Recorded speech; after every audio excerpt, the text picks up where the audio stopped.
Role Maharashtra शासनाने महावितरणद्वारे जी 6-8 तास वीज पुरवठा होत होता शेतकऱ्यांना, तो आता 6 तासावरती आणलेला आहे. यामध्ये शासनाचा कुठेतरी कुटील डाव दिसतोय.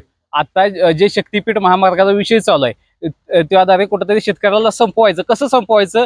तर शेतकऱ्याची वीज काढून घ्यायची, शेतीमालाला हमीभाव द्यायचा नाही. जे रासायनिक खत आहेत त्यांचा किमती भयान मोठ्या प्रमाणात शासनाने किमती वाढवल्यात. मग शेतकरी स्वतःच म्हटलं पाहिजे की मला शेती नको, मला शेती परवडत नाही बाबा, तुमची तुम्ही काढून घ्या. अशा प्रकारे शासनानं हा कुटील डाव आखलेला आहे, जे आणि शेतकऱ्याला पूर्णपणे संपवायचं शासनानं डोक्यात घेतले.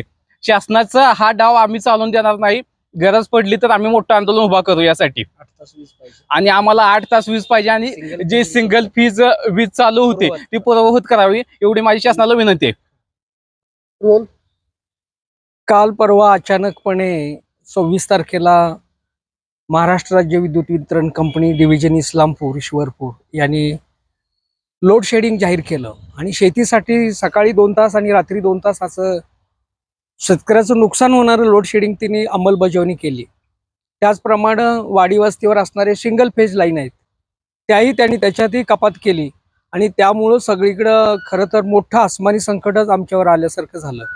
आणि म्हणून मी काल सगळ्यांना आवाहन केलं वाळवे आणि शिराळा तालुक्यामध्ये की माझ्या सगळ्या शेतकरी तरुण भावांनो, वडील भावांनो, इथं यायला लागतंय आज. आणि आम्ही प्रचंड संख्येनं या वीज वितरण कंपनीच्या कार्यकारी अभियंत्याच्या कार्यालयावर आलो होतो. यामध्ये आमच्या प्रमुख मुद्द्याची चर्चा झाली की हे जे लोड शेडिंग आहे शेतकऱ्यावरती, ते इतर कुणावर न करता आमच्या शेतकऱ्यावर केले जाणारं लोड शेडिंग हे अन्यायकारक आहे. आणि मुळात त्याच्यासाठी तुमच्याकडे कोणता आदेश आहे? मुख्यमंत्र्यांनी आदेश दिला, वीज वितरण कंपनीला दिला का कुठल्या इतर कुणी मंत्र्यांनी दिला? त्यांच्याकडे केवळ एक चार्ट अँड टाइम टेबल आहे, त्याच्या आधारे त्यांनी अन्यायकारक आदेश असा राबवला गेला. आणि म्हणून आम्ही तो आदेश नाकारला. जोपर्यंत तुम्ही स्वाक्षरीने कुठलाही जी आर असेल, शासन निर्णय असेल आणि त्यानुसार जर तुम्ही कुठली राबवणूक करत नसाल तर हे बेकायदेशीर लोड शेडिंग आम्हाला मान्य नाही. म्हणून आम्ही आमचं ठिय्या आंदोलन कार्यकारी अभियंता माळीसाहेब यांच्या ऑफिसमध्ये केलं. यामध्ये शिराळा वाळव्यातले सगळे तरुण सामील झाले होते आणि सगळ्यांची मागणी हेच होती की जर आदेश नसताना तुम्ही लोड शेडिंग केलंच कसं? आणि त्यानुसार चर्चा झाली. त्या चर्चेमध्ये कामेरीमधल्या युवकाचा एका सर्पदंशानं तो जखमी झाला, आज हॉस्पिटलमध्ये आहे. रात्रीच्या अपरात्रीच्या वेळेला आता हे प्राणी बाहेर पडायला लागलेत. बिबट्यापासून त्रास आहे, अनेक बाबी आहेत, दुग्ध जनावर आहेत, गोठे आहेत, यांची आता हेळसांड व्हायला लागलेली आहे.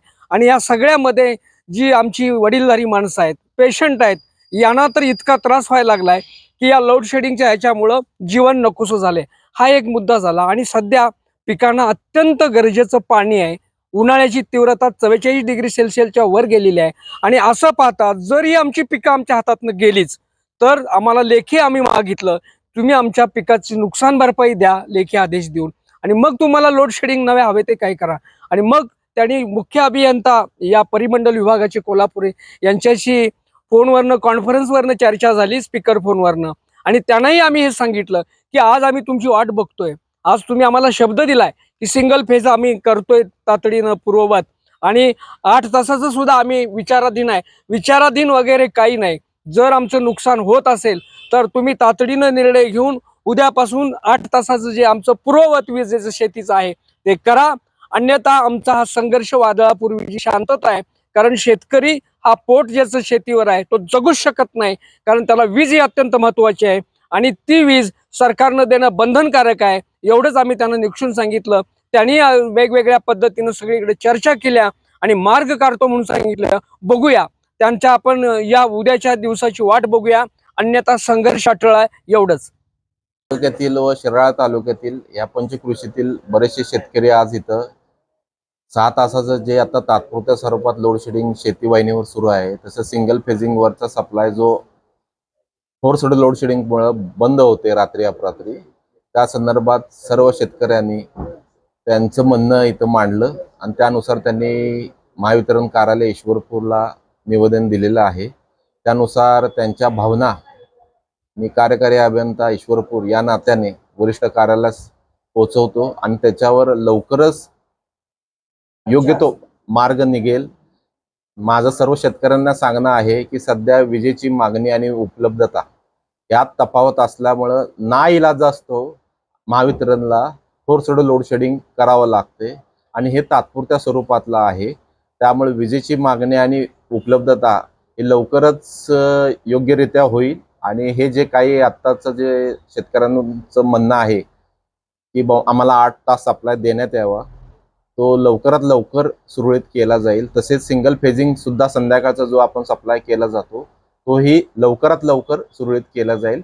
या संदर्भात मी सर्व गोष्टी आहेत ते वरिष्ठ कार्यालयास पॉझिटिव्हली कळवतो आणि जो काही शेतकऱ्यांना त्रास होतोय किंवा सिंगल फेजिंगवर असलेल्या घरगुती ग्राहकांना त्रास होतोय, हा त्रास पूर्णपणे कमी करण्याच्या दृष्टीनं योग्य ती पावलं महावितरणतर्फे घेतली जातात.